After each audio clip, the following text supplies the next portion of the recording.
মুখ্যমন্ত্রী হিসেবে মাননীয় বিধায়কদের কোন দল থেকে জিতেছেন বড় কথা নয়, মন্ত্রীদের সঙ্গে মিট করবেন, যদি না আপনাদের দলের আপত্তি না থাকে। মন্ত্রীদেরও বলবো, বিরোধী দলের বিধায়করা অ্যাপয়েন্টমেন্ট চাইলে দেবেন। এলাকায় মন্ত্রীরা গেলে যে দলেরই বিধায়ক হন তাকে খবর দেবেন। এবং মাননীয় বিধায়ক, আমরা আগে চিঠি দিলে উত্তর দিতেন না অনেক মন্ত্রী, মুখ্যমন্ত্রীর তো প্রশ্নই ছিল না। আপনারা আমাকে চিঠি দিলেন, দেবেন, প্রাপ্তি স্বীকারও পাবেন এবং কিছুটা ইতিবাচক ফলাফলও পাবেন। আশ্বস্ত থাকুন, ভারতীয় জনতা পার্টি 21টা রাজ্যে মাননীয় নরেন্দ্র মোদীজির মার্গদর্শনে যেভাবে সরকার চালাচ্ছে, এই সরকারও তার অন্যথা করবে না। এটা মারামারি করার জায়গা নয়। আমরা চাই দায়বদ্ধতা, ভাষা প্রয়োগের শালীনতা। আমরা চাই সংবিধানকে মাথায় রেখে সংবিধানের যে 3টি বিষয় রয়েছে, for the people, by the people, of the people, সেটাকে মেনে আমরা এই বিধানসভাকে এগিয়ে নিয়ে যেতে চাই। আজকে দীর্ঘ বক্তৃতা করা উচিত নয়।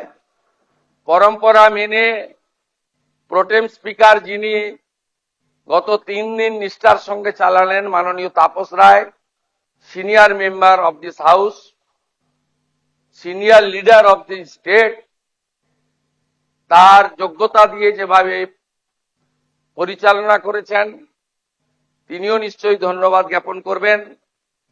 এখানে প্রধান বিরোধী দল থাকলেও অন্যান্য বিরোধী দল থেকেও কয়েকজন জিতে এসেছেন। এই বিধানসভায় সকলের প্রতিনিধিত্ব সুনিশ্চিত করার ক্ষেত্রে তারাও হয়তো শুভেচ্ছা দেবেন। আমি আশা করব আমাদের স্পিকার মহোদয় ঘোষণা করবেন আমরা পরে কবে বসবো, সেটা আমার ঘোষণা করা উচিত নয়। কারণ মাননীয় স্পিকারের চেয়ারের মর্যাদা, তিনি নিশ্চয়ই সরকারের সঙ্গে পরামর্শ করে চলবেন। তার চেয়ারের মর্যাদা, তার সম্মানের মর্যাদা আমরা অক্ষরে অক্ষরে পালন করব, কারণ তিনি এই হাউসের কাস্টোডিয়ান।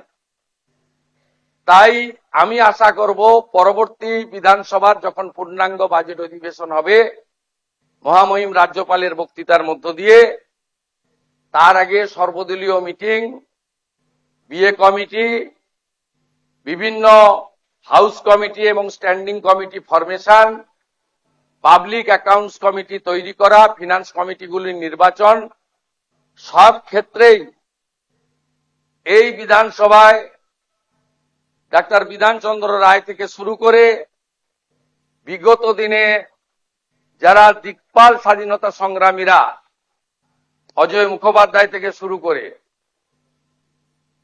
তারা যেভাবে এই বিধানসভাকে চালিয়েছেন, যে পরম্পরা ছিল, এই পরম্পরা আমাদের চলবে।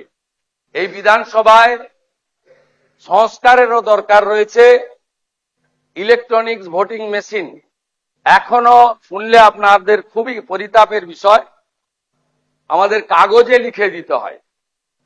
শুধু তাই নয়, মাননীয় অধ্যক্ষের নেতৃত্বে রাজ্য সরকারের সর্বোচ্চ আধিকারিকরাও আজকে এসেছেন এই ঐতিহাসিক ক্ষণের সাক্ষী থাকার জন্য।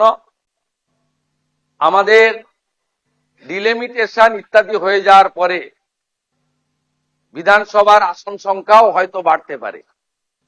তাই ভবিষ্যৎ পরিকল্পনায় নতুন বিধানসভা ভবনের প্রয়াসও অধ্যক্ষের নেতৃত্বে, রাজ্য সরকারের সহযোগিতায় আমরা আগামী দিনে করব ইত্যাদি আমি আশা প্রকাশ করে বিরোধীদের আশ্বস্ত করতে চাই যে সংবিধানের পরিভাষা, বিধানসভা সংসদীয় গণতন্ত্রে house belongs to opposition, final decision অধ্যক্ষ নেবেন, কিন্তু আলোচনায় অংশগ্রহণের ক্ষেত্রে, সময় বরাদ্দর ক্ষেত্রে সরকারের ভূমিকা, সরকারি দলের ভূমিকা আমি পরিষ্কার করতে চাই।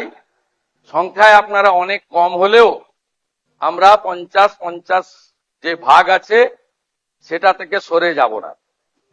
আমাদের সংখ্যা অনেক বেশি হলেও আপনাদের বেশি করে বলার সুযোগ যাতে অধ্যক্ষ দেন সরকার এবং সরকারি দলের, সেই ব্যবস্থা থাকবে। আমি মুখ্যমন্ত্রী হিসেবে মাননীয় বিধায়কদের কোন দল থেকে জিতেছেন বড় কথা নয়, মন্ত্রীদের সঙ্গে মিট করবেন, যদি না আপনাদের দলের আপত্তি না থাকে। মন্ত্রীদেরও বলবো বিরোধী দলের বিধায়করা অ্যাপয়েন্টমেন্ট চাইলে দেবেন। এলাকায় মন্ত্রীরা গেলে যে দলেরই বিধায়ক হন তাকে খবর দেবেন।